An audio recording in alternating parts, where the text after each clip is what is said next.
día más, con la gracia del Señor, proseguimos el comentario del Catecismo de nuestra Madre la Iglesia.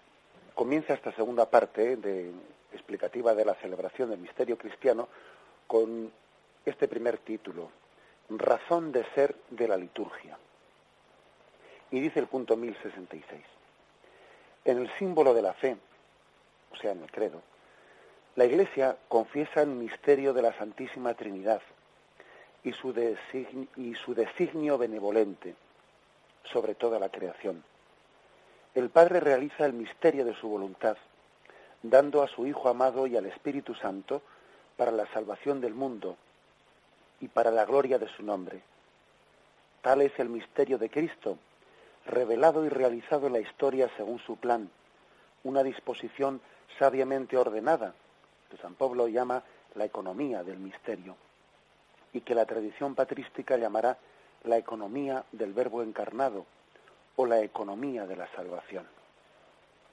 Este párrafo introductorio nos habla de la importancia de la dimensión celebrativa, ¿no?, que tiene en el ser humano todo aquello en lo que cree, en lo que profesa. En el credo, la Iglesia ha confesado el misterio que se ha revelado, el misterio de un designio de misericordia de la Santísima Trinidad sobre nosotros. La Santísima Trinidad, Dios Padre, Hijo y Espíritu Santo, no han querido permanecer ocultos, ¿no?, sino que han querido revelarse al hombre según un plan, según una disposición de Dios por la que poco a poco se nos han revelado. Este punto del catecismo utiliza algunos términos, ¿no?, que es conveniente que tengamos una mínima explicación sobre ellos. La palabra misterio significa, pues, aquello oculto de Dios que ha sido revelado y que ha sido revelado, descubierto a nuestro conocimiento, pero que al mismo tiempo supera nuestro conocimiento. El misterio de Dios revelado es Dios que se nos da a conocer y nosotros que gozamos conociéndole, pero que al mismo tiempo, pues bueno, supera nuestro conocimiento, ¿no?, y queda pendiente, pues, para poder ser conocido en toda la eternidad. O sea, no damos abasto en esta vida para poder conocer a Dios. Necesitamos toda la eternidad y se nos quedará pequeña. Por eso se le llama misterio. Misterio no quiere decir que no entendamos nada, no, eso no es correcto. Misterio es pues la sobreabundancia infinita de Dios que se nos da a conocer. El hombre le conoce a Dios cuando Dios se revela, porque Dios se revela de manera que puede ser conocido.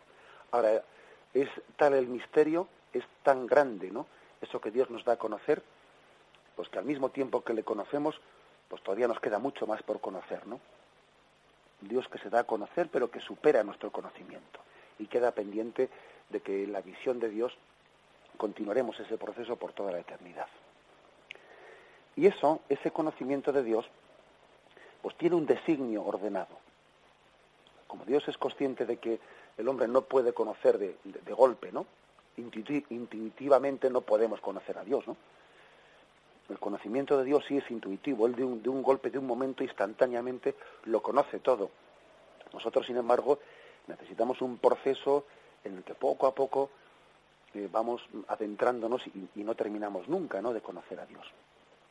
A esto le llama la economía del misterio. La palabra economía nos puede despistar un poco, porque nosotros la palabra economía la designamos, pues, para el tema de las pesetas o de los euros, ¿no?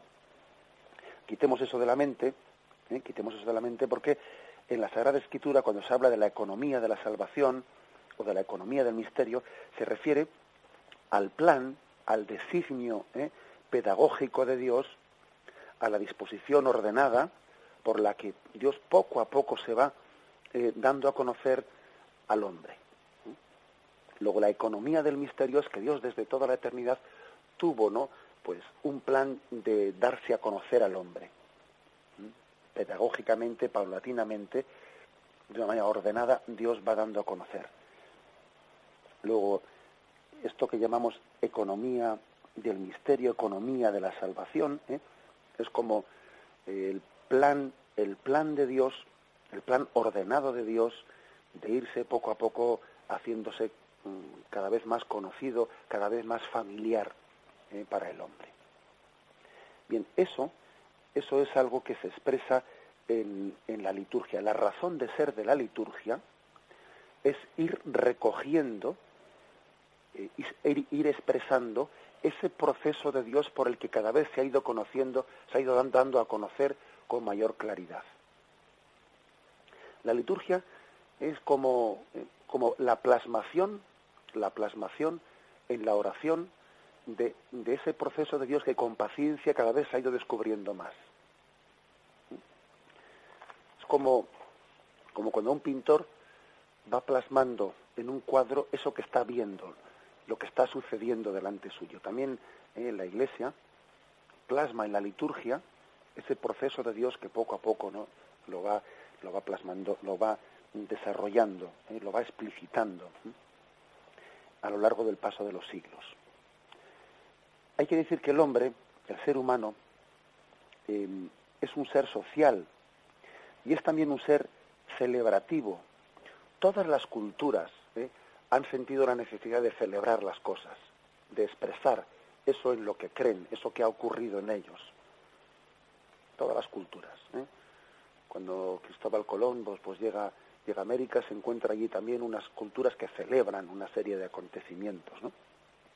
A veces sanguinarios y a veces pues con episodios crueles, etcétera, ¿no? Pero siempre celebrativos. El hombre siempre ha celebrado es aquello en lo que cree.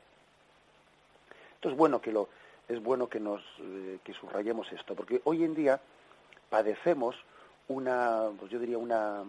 auténtico virus en nuestra cultura, un virus de individualismo en el que el hombre pretende aislarse encerrarse en su casa, en medio de estas colmenas en las que vivimos. Entonces allí se encierra con su televisión, con su tal, con su cual, ¿no?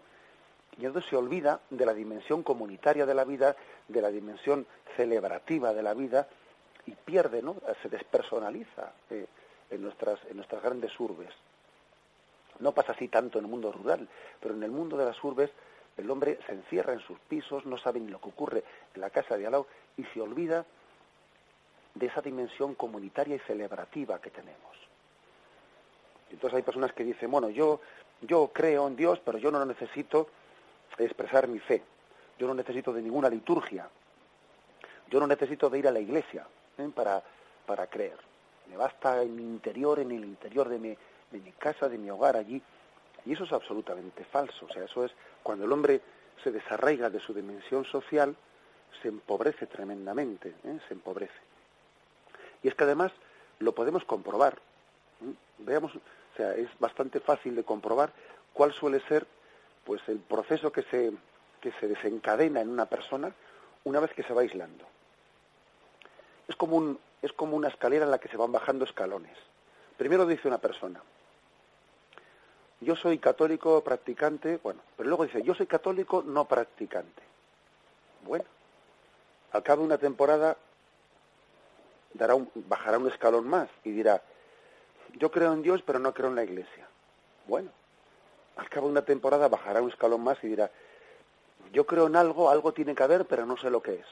Bueno, al cabo de una temporada baja un escalón más y dice, yo no sé si creo o no creo, soy agnóstico. Y al cabo de una temporada bajará un escalón más y dirá, yo no creo, soy ateo. O sea que curiosamente, en esos escalones concatenados en el que uno poco a poco va bajando en su nivel de fe, el primer escalón que había bajado fue el de renunciar a su dimensión celebrativa. Soy católico no practicante. Y cuando uno renuncia a celebrar, debilita su fe. Porque la fe que no celebras es como una fe que con el tiempo no existe. Lo que tú no celebras es como si no existiese. Si tú no celebras nunca, imagínate, ¿no?, pues el aniversario de tu matrimonio, si para ti tu matrimonio es algo que no tiene objeto de ser celebrado, conmemorado, etcétera, pues es que en el fondo es que para ti en tu corazón es que no existe. Hay de la misma forma de ser del hombre, ¿no?, en su estructura, en su ser. El hombre es un ser social y el hombre es un ser celebrativo. Y además es que en todas las culturas ha sido así. En resumen, ¿no?, ¿qué es lo que quiere decir este punto 1066? Lo importante de este punto del catecismo es que remarquemos que el misterio de Dios ha sido expresado en la liturgia, es decir, es celebrado en la liturgia. Lo que fue revelado con el paso de los siglos, con el paso de los tiempos, aquel plan de Dios pedagógico por el que poco a poco se iba haciendo conocido por el hombre, aquel designio de Dios, ahora es celebrado por nosotros en la liturgia. Y no podemos por menos de celebrarlo. Y no podemos callarlo. Y si lo callásemos, sería a costa de enfermar en nuestra fe, de olvidar el acontecimiento salvador en el que se funda nuestra vida. ¿Cómo callar? ¿Cómo silenciar aquel cimiento de nuestra vida? Estaríamos traicionando nuestra propia raíz, el propio cimiento de nuestra existencia. Me despido con la bendición de Dios Todopoderoso. Padre, Hijo y Espíritu Santo, descienda sobre vosotros. Alabado sea Jesucristo.